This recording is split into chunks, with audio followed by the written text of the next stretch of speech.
আসসালামু আলাইকুম রহমতুল্লাহ। কবরের প্রথম রাতটা আপনি চিন্তাও করতে পারবেন না কত কঠিন হবে। প্রথম রাত কবরের ভিতর, চারিদিকেও অন্ধকার, না কোনো আলো, না কোনো মানুষ। আর যারা আপনাকে ঘিরে আছে কেউ থাকবে না তখন। আপনি একা, শুধু আপনার আমল আপনার সাথে।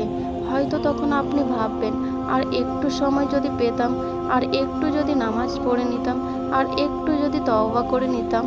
কিন্তু সেই দিন আর কোনো সুযোগ থাকবে না।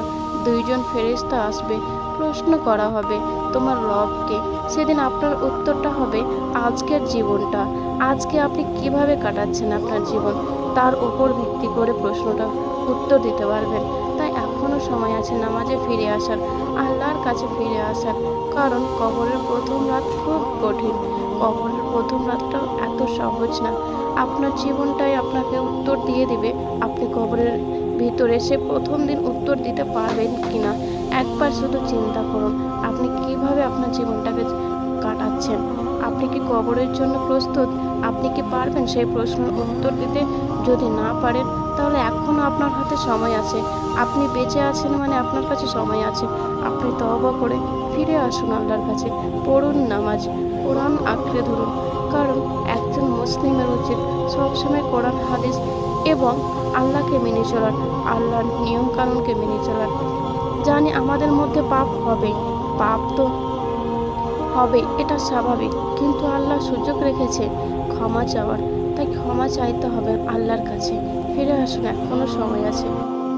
দুনিয়া ছেড়ে চলে যায় কিন্তু কখনো মন ছেড়ে যায় না। কবরের নিচে আজ সে একা, অন্ধকার, নীরবতা।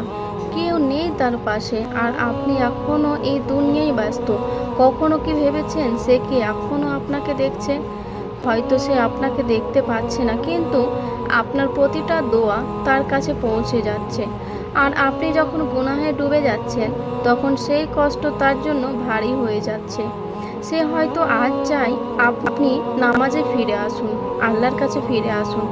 কারণ সে যে কিছুই করতে পারছে না, শুধু অপেক্ষা করছে আপনার একটা দোয়ার জন্য। তাই আজ তার জন্য দোয়া করুন, আস্তাগফিরুল্লাহ পড়ুন। কারণ আগামীকাল হয়তো আপনাকেও সেই একই অন্ধকার কবরে যেতে হবে। তার জন্যই আপনিও অপেক্ষা করছেন কারো দোয়ার জন্য। শুধু আপনার আমল আপনার সাথে।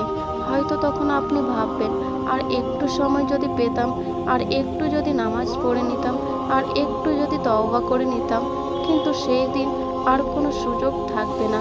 দুইজন ফেরেশতা আসবে, প্রশ্ন করা হবে তোমার রবকে।